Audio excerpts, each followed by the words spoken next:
welcome to the program. It's a great joy and privilege for me to be with you on this program. இந்த நிகழ்ச்சிக்கு உங்களை அன்போடு கூட வரவேற்கிறேன். இந்த நிகழ்ச்சியிலே உங்களோடு இணைந்திருப்பதில் மிகுந்த மகிழ்ச்சி அடைகிறேன். Let's bow our heads in prayer. நாம் தலைகளை தாழ்த்தி ஜெபிப்போம். Loving Heavenly Father, we thank you for this time. As we come around your word, we commit everything into your hands. அன்பின் பரலோக பிதாவே, இந்த வேளையிலே உம்முடைய சமூகத்திற்கு வருகிறோம். இந்த வேளையிலே எல்லா காரியத்தையும் உம்முடைய கரத்தில் ஒப்புக் கொடுக்கிறோம். Holy Spirit of God, speak to us through your word. Help us, encourage us, and meet every need. In Jesus' precious name. Amen. பரிசுத்த ஆவியானவரே, இந்த வேளையில உம்முடைய சமூகத்திற்கு வருகிறோம். உம்முடைய ஜனங்களுடைய அனைத்து தேவைகளையும் சந்தியும் எல்லாவற்றையும் உம்முடைய கரத்தில் ஒப்புக் கொடுக்கிறோம். ஆசீர்வதியும் இயேசுவின் நாமத்தில் பிதாவே, ஆமென். Today we are going to look from Luke chapter 1 verses 26 to 38. சுவிசேஷத்தின் புஸ்தகம் 1வது அதிகாரம் 26ஆம் வசனம் முதற்கொண்டு 38ஆம் வசனம் வரையில் இன்றைக்கு நாம் பார்க்க இருக்கிறோம். Here what we see here, the angel Gabriel announces the birth of Lord Jesus Christ. நாம் பார்க்கிறோம், காபிரியேல் தேவதூதரானவர் ஆண்டவராகிய இயேசு கிறிஸ்துவினுடைய பிறப்பை குறித்து முன் அறிவிக்கிறதை. The angel appears to Mary. தேவதூதரானவர் மரியாளுக்கு தரிசனமாகிறார். Especially we are here during the time of Christmas. நாம் இப்போது கிறிஸ்மஸ் மாதத்திலே இருக்கிறபடினாலே, last week we looked at how angel appeared to Zacharias the priest. கடந்த வாரத்திலே நாம் பார்த்தோம் எப்படி கேப்ரியேல் தூதன் சகரியாவுக்கு தரிசனமானார் என்று. We're going to read few verses. சில வசனங்களை நான் உங்களுக்காக வாசிக்கிறேன். Luke chapter 1 verse 26. Now in the 6th month the angel Gabriel was sent by God to a city of Galilee named Nazareth, to a virgin betrothed to a man whose name was Joseph, of the house of David. The virgin's name was Mary. And having come in, the angel said to her, Rejoice, highly favored one. The Lord is with you. Blessed are you among women. But when she saw him, she was troubled at his saying, and considered what manner of greeting this was. Then the angel said to her, Do not be afraid, Mary, for you have found favor with God. And behold, you will conceive in your womb and bring forth a son, and shall call his name Jesus. He will be great and will be called the Son of the Highest. The Lord God will give him the throne of his father David, and he will reign over the house of Jacob forever, and his kingdom there will be no end. லூக்கா எழுதின சுவிசேஷத்தின் புஸ்தகம் 1வது அதிகாரம் 26ஆம் வசனம். 6ஆம் மாதத்திலே Gabriel என்னும் தூதன் கலிலேயாவில் உள்ள நாசரேத் என்னும் ஊரில் 27ஆம் வசனம், தாவீதின் வம்சத்தனாகிய யோசேப்பு என்கின்ற நாமமுள்ள புருஷனுக்கு நியமிக்கப்பட்டிருந்த ஒரு கன்னிகை இடத்திற்கு தேவனாலே அனுப்பப்பட்டான். அந்த கன்னிகையின் பேர் மரியாள். 28ஆம் வசனம், அவள் இருந்த வீட்டிலே தேவதூதன் பிரவேசித்து, கிருபை பெற்றவளே வாழ்க, கர்த்தர் உன்னுடனே இருக்கிறார், ஸ்திரீகளுக்குள்ளே நீ ஆசிர்வதிக்கப்பட்டவள் என்றான். 29ஆம் வசனம், அவளோ அவனை கண்டு அவன் வார்த்தையினாலே கலங்கி இந்த வாழ்த்துதல் எப்படிப்பட்டதோ என்று சிந்தித்து கொண்டிருந்தாள். 30ஆம் வசனம், தேவதூதன் அவளை நோக்கி, மரியாளே பயப்படாதே, நீ தேவனிடத்தில் கிருபை பெற்றாய். 31ஆம் வசனம், இதோ நீ கர்ப்பவதியாகி ஒரு குமாரனை பெறுவாய், அவருக்கு இயேசு என்று பெயரிடுவாயாக. 32ஆம் வசனம், அவர் பெரியவராயிருப்பார், உன்னதமானவருடைய குமாரன் எனப்படுவார், கர்த்தராகிய தேவன் அவருடைய பிதாவாகிய தாவீதின் சிங்காசனத்தை அவருக்கு கொடுப்பார். 33ஆம் வசனம், அவர் யாக்கோபின் குடும்பத்தாரை என்றென்றைக்கும் அரசாளுவார், அவருடைய ராஜ்யத்திற்கு முடிவு இராது என்றான்.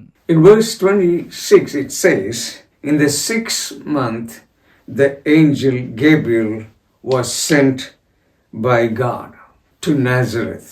6ஆம் மாதத்திலே கேப்ரியேல் என்னும் தூதர் மரியாளிடத்திலே அனுப்பப்பட்டு அவர் வந்ததை இங்கே நாம் பார்க்கிறோம். What is the 6th month? இந்த 6 மாத காலம் என்ன நடந்தது? Here we looked at the last program that the angel appeared to Zechariah the priest. during that time he was offering incense. முந்தைய நிகழ்ச்சியிலே நாம் பார்த்திருந்தோம், காபிரியல் தூதனானவர் சகரியாவினிடத்திலே அவர் தூபம் காட்டுகிற அந்த நேரத்தில் அவருக்கு தரிசனமாகி காரியங்களை விவரித்து சொன்னார் என்று. So it is 6 months of pregnancy of Elizabeth. Elizabeth 6 மாதம் கர்ப்பவதியா இருக்கிற இந்த காலகட்டத்தில் தானே appeared to Zacharias, appears to Mary. சகரியாவுக்கு தரிசனமான அதே கேப்ரியல் தூதர் இப்பொழுது மரியாளுக்கும் தரிசனமானார். This, he says, the angel that stands in the presence of God. இங்கே நாம் பார்க்கிறோம், இந்த தேவ தூதரானவர் தேவனுடைய சன்னிதானத்திலே நிற்கிறவராய் காணப்படுகிறார். He comes to Nazareth, but there is a saying about Nazareth, can anything good come out of Nazareth? அவர் இந்த நாசரேத் என்னும் ஊருக்கு வருகிறார். முன்பதாக சொல்லப்பட்ட ஒரு வசனம் என்னவென்றால், நாசரேத்திலிருந்து ஏதாவது நன்மை வரக்கூடுமா என்றார்கள். You see, Mary, she was a young, probably in her teens. மரியாள் அவர்கள் பருவ காலத்திலே வயதிலே இருக்கிற பொழுது, During those days they got married young.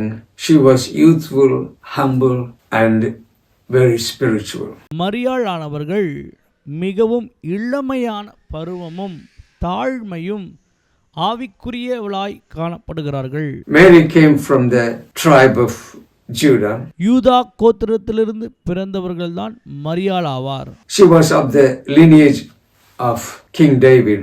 The genealogical record we find her father's name was Heli. H-E-L-I. மரியாளுடைய தகப்பனானவர் ஏலி. அவர்கள் தாவீதின் வம்சாவளியிலிருந்து வருகிறவர்களாய் காணப்படுகிறார்கள். Then we see she was betrothed to Joseph. மரியாள் ஆனவர்கள் யோசேப்புக்கு நியமிக்கப்பட்டவர்களாய் இருந்த அந்த காலகட்டத்தில் Joseph was a craftsman. Most of us think that he was a carpenter. அநேகர் நாம் நினைக்கிறது உண்டு, யோசேப்பு தச்சு வேலை செய்கிறவர் என்று சொல்லி. அப்படி அல்ல, அவர் ஒரு கைவினை கலைஞராய் காணப்பட்டார். The Greek word used is tekton, which means a craft person. கிரேக்க பதத்திலே டெக்டான் என்று சொல்லுவார்கள். அதனுடைய பொருள் என்னவென்று பார்க்கும்போது கைவினைஞர் என்ற பொருளாகும். I think it's most likely he could work with wood as well as stone, I believe. அவர் மரம் மற்றும் கற்களை கொண்டு பணி செய்கிறவராய் காணப்பட்டார். So they were betrothed. அவர்கள் இருவரும் கூடி வருவதற்கு முன்னே, They were engaged. It was in 2 phases. அவர்கள் ஒருவருக்கொருவர் நியமிக்கப்பட்டிருந்தார்கள். The engagement was like a wedding to them. அந்த நியமிக்கப்பட்ட நிச்சயதார்த்தம் என்பது திருமணம் ஆனது போல அவர்கள் நினைத்து கொண்டிருந்தார்கள். So after betrothal, there is a gap of 12 months and then they have the wedding ceremony. நிச்சயம் ஆனதற்கு பின்பதாக 12 மாதங்கள் இடைவேளை அங்கே இருக்கிறதை நாம் பார்க்கிறோம். So during that time, they don't have any social contact. அந்த இடைவெளியின் நாட்களிலே பார்க்கும்போது அவரிடத்திலே எந்த விதமான பேச்சுவார்த்தையும் காணப்படாது.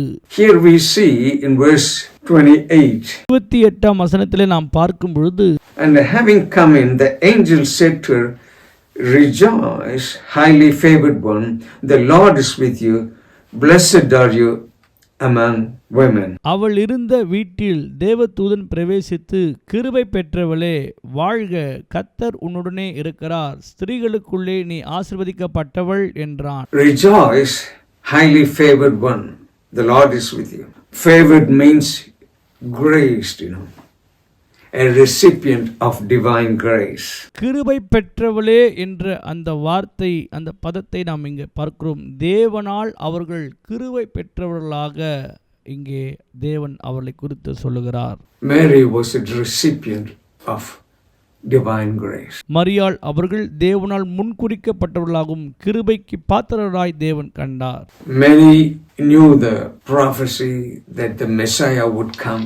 நம்மில் அநேகருக்கு தெரியும், ஆண்டவராகிய இயேசு கிறிஸ்து வருவார் என்பதான தீர்க்க தரிசனம் முன்பதாகவே உரைக்கப்பட்டது. There are many young girls who were waiting to be used as a channel for Messiah to be birthed. அந்த நாட்களிலே அநேக பெண்கள் ஆண்டவராகிய இயேசு கிறிஸ்து என்னுடைய கர்ப்பத்தில் தான் பிறக்க வேண்டும் என்று சொல்லி தூய்மையாய் பரிசுத்தமாய் தங்களை பாதுகாத்து கொண்டு ஆண்டவருக்காக அர்ப்பணித்திருந்த அந்த காலகட்டத்திலே, But here we see Mary who comes from a very humble background.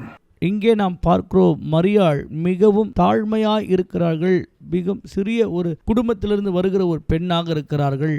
God has chosen her, and here the angel says, "Rejoice, highly favored one, blessed are you among women." அவர்களை பார்த்துதான் காபிரியல் தூதன் சொல்லுகிறார், கிருபை பெற்றவளே, கர்த்தரால் நீ ஆசீர்வாதம் பெற்றிருக்கிறாய் என்று.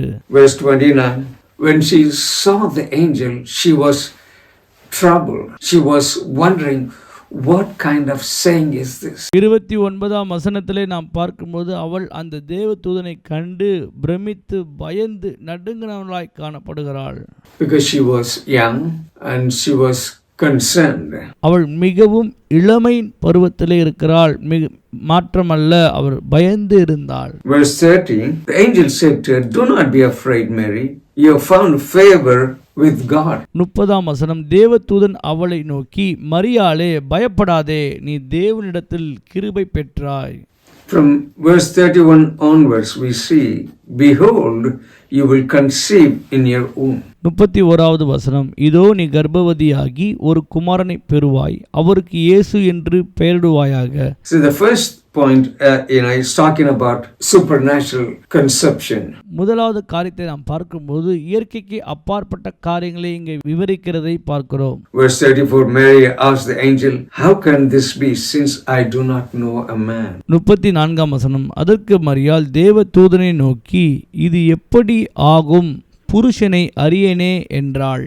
So we see, first thing, behold, you will conceive in your womb. முதலாவது சொல்கிறார், நீ ஒரு குமாரனை பெறுவாய் என்பதாக. And then he says, bring forth a son. ஒரு குமாரனை உன் கர்ப்பத்திலே பிறப்பார் என்று. Sinless human being. பாவம் இல்லாத மனிதராய். We read in Isaiah chapter 9 and verse 6, the prophecy, "For unto us a child is born, unto us a son is given, and the government will be upon his shoulder, and his name will be called Wonderful Counselor, Mighty God, the Everlasting Father, the Prince of Peace." ஏசாயா தீர்க்கதரிசன புஸ்தகம் 9ஆம் அதிகாரம் 6ஆம் வசனம், நமக்கு ஒரு பாலகன் பிறந்தார், நமக்கு ஒரு குமாரன் கொடுக்கப்பட்டார், கர்த்தத்துவம் அவர் தோளின் மேல் இருக்கும், அவர் நாமம் அதிசயமானவர், ஆலோசனை கர்த்தா, வல்லமையுள்ள தேவன், நித்திய பிதா, சமாதான பிரபு என்னப்படும். Unto us a child is born. நமக்கு ஒரு பாலகன் பிறந்தார். John says in the first chapter of John, "And the word became flesh and dwelt among us, and we beheld the glory of the only begotten of the Father, full of grace and truth." யோவானுக்கு சுவிசேஷத்தின் புஸ்தகம் 1ஆம் அதிகாரம் 14ஆம் வசனம், அந்த வார்த்தை மாம்சமாகி கிருபையினாலும் சத்தியத்தினாலும் நிறைந்தவராய் நமக்குள்ளே வாசம் பண்ணினார், அவருடைய மகிமையை கண்டோம், அது பிதாவுக்கு ஒரே பேரானுடைய மகிமைக்கு ஏற்ற மகிமையாகவே இருந்தது. In Philippians we see chapter 2, he says, "He took the form of a servant and became obedient unto death, even the death of the cross."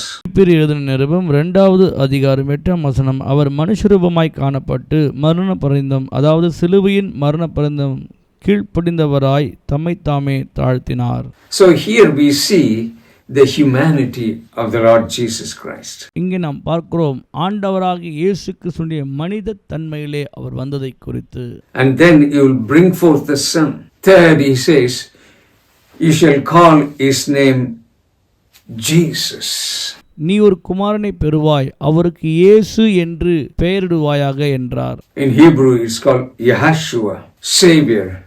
God is salvation. யெகோஷுவா என்று எபிரேய பதத்திலே சொல்லப்படுகிறது, அவர் தம்முடைய ஜனங்களை ரட்சிப்பார் என்பதாகும். And she will bring forth the son, and you shall call his name Jesus, for he will save his people from their sin. புஸ்தகம் 1ஆம் அதிகாரம் 21ஆம் வசனம்.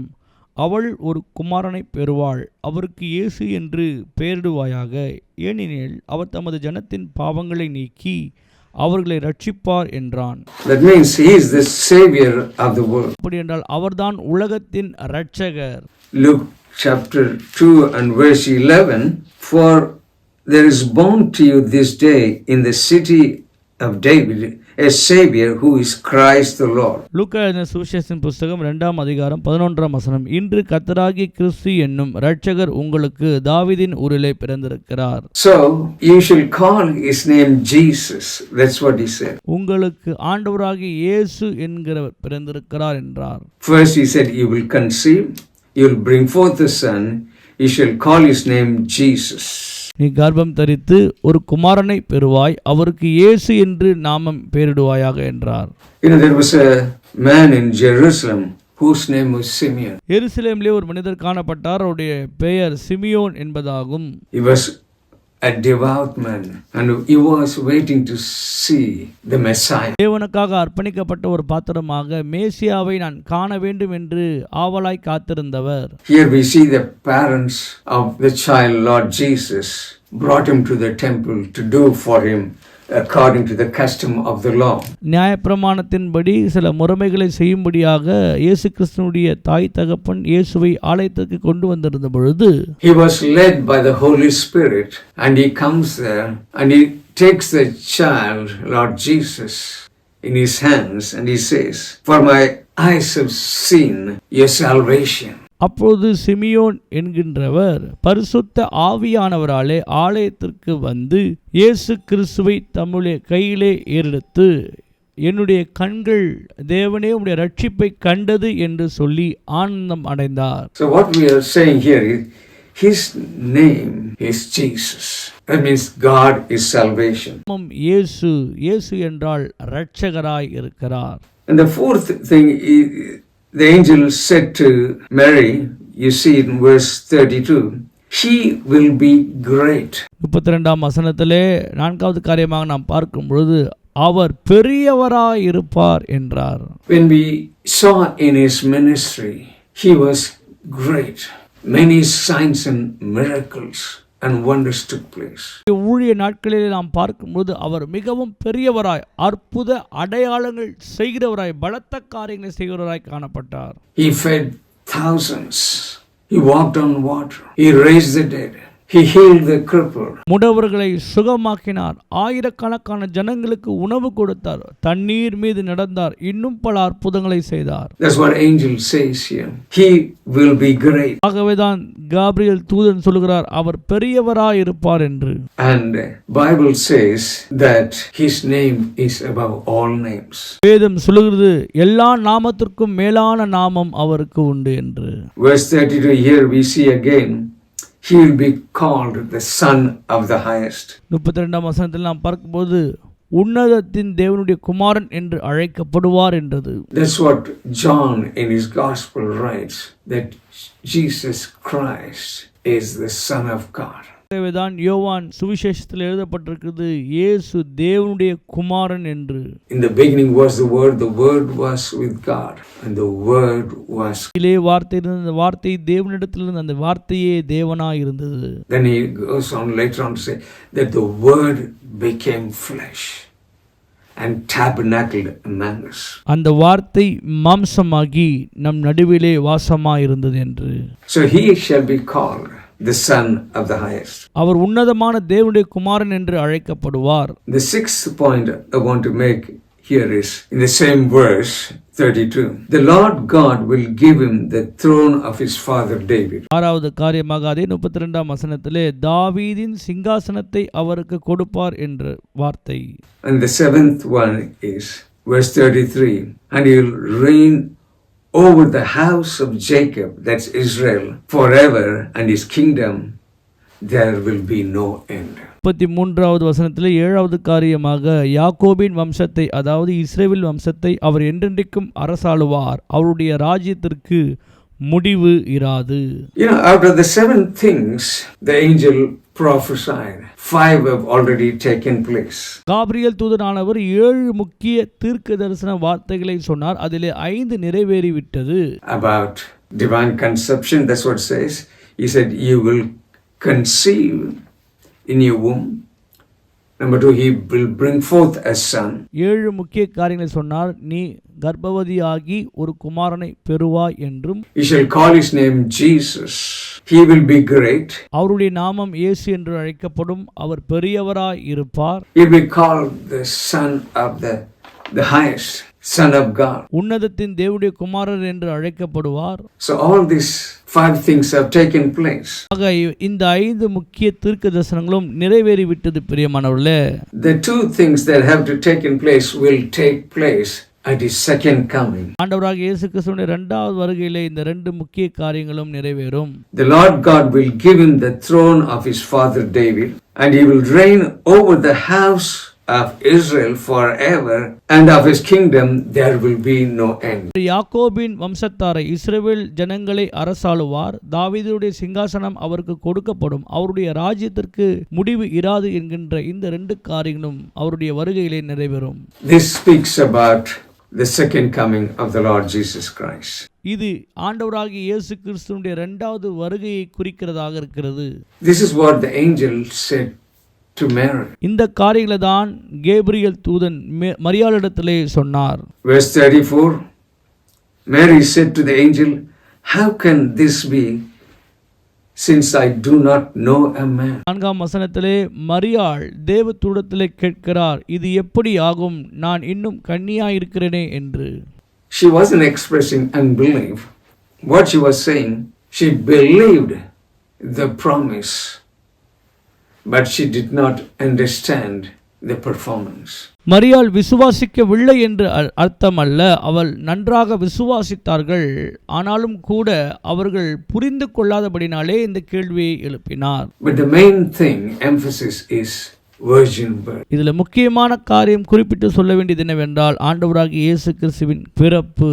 The virgin birth is very important for the doctrine. You cannot take out virgin birth. கன்னியின் வயிற்றிலே ஆண்டவராகிய இயேசு கிறிஸ்து பிறந்தார் என்பதுதான் முக்கியமான உபதேசமாய் இருக்கிறது.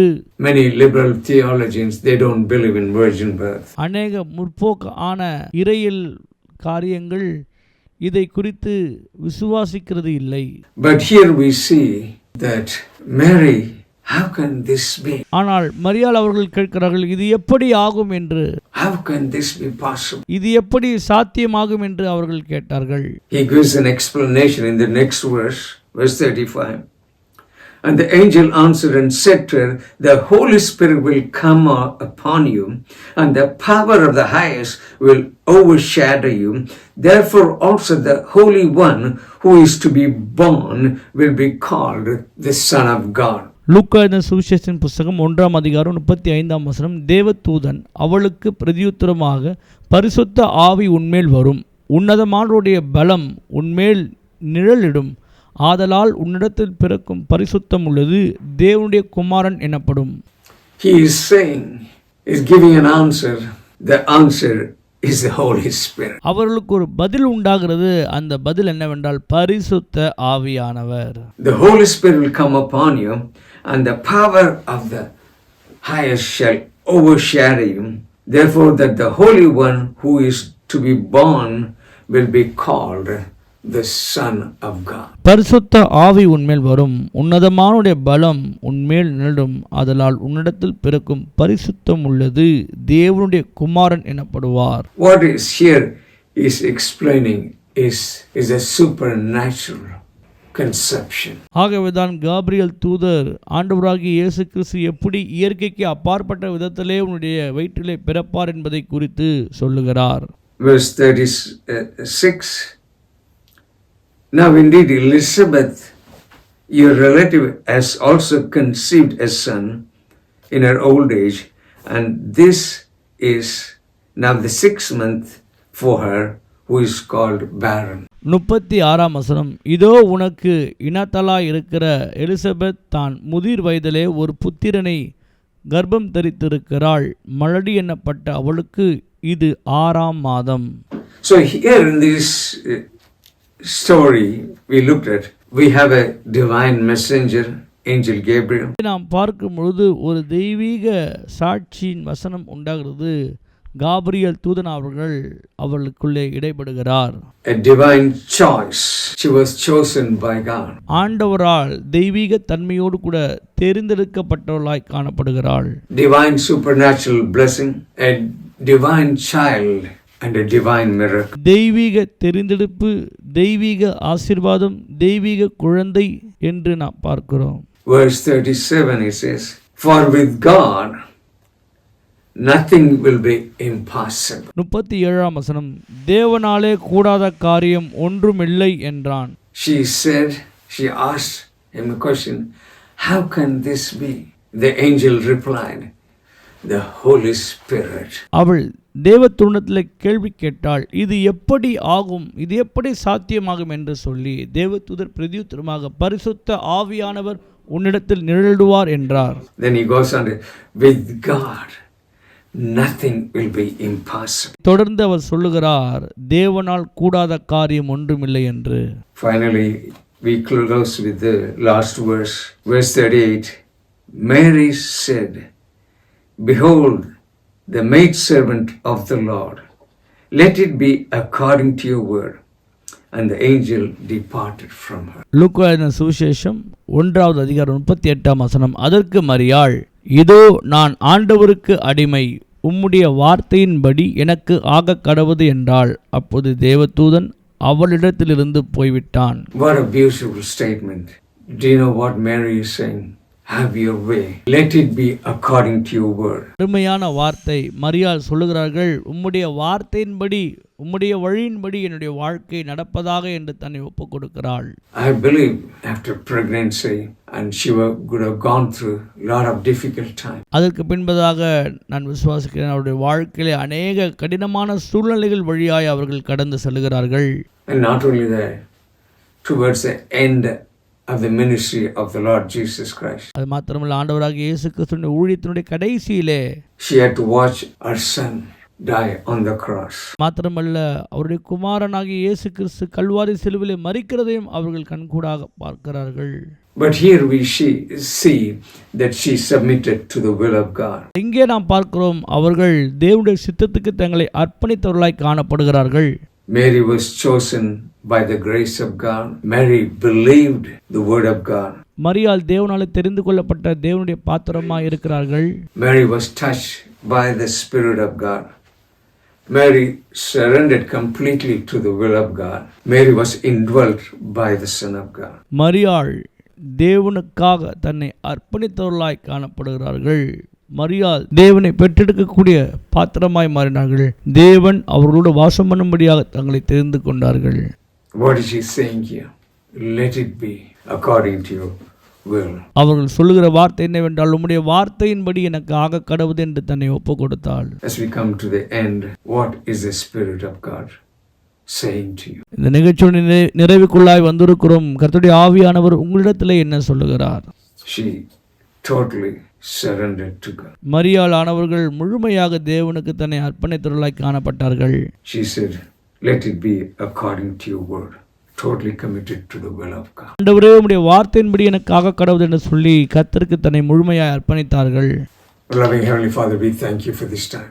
We studied your word. அன்பின் பரலோக பிதாவே, இந்த வேளையிலே நாங்கள் உம்முடைய வார்த்தையை தியானித்தோம். We thank you for your word. உம்முடைய வார்த்தைக்காக நன்றி.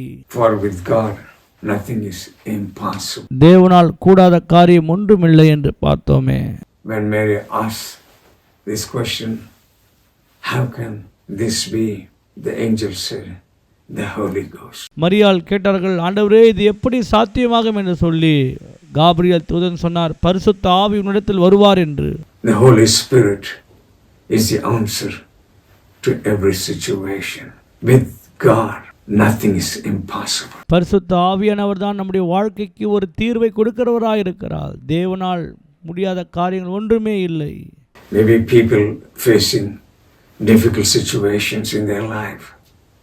People facing impossible situations in their marriage, in their families, with their children, with their finances, in their health. ஜனங்கள் உங்களுடைய வாழ்க்கையிலே நீங்கள் வேலையிலும் திருமண வாழ்க்கையிலும் பண பொருளாதாரத்திலும் பிரச்சனைக்குள்ளாக நீங்கள் மூழ்கி கொண்டு இருக்கிற இந்த சூழ்நிலையிலே ஆண்டவராகிய தேவன் ஒரு அற்புதத்தை உங்களுக்கு நிச்சயம் செய்வார். With God, nothing is impossible.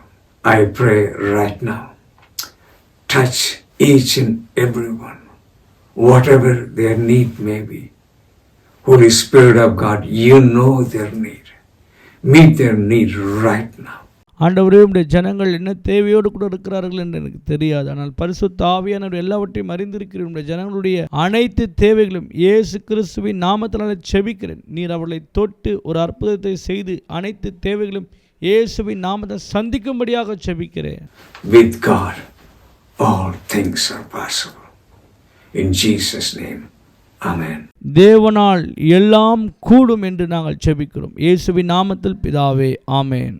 May God's presence and His peace be with you till we meet again in the next session. தேவனுடைய கிருபையின் சமாதானமும் பிரசன்னமும் உங்களோடு கூட தங்கியிருப்பதாக அடுத்த நிகழ்ச்சியிலே நான் உங்களை சந்திக்கிறேன்.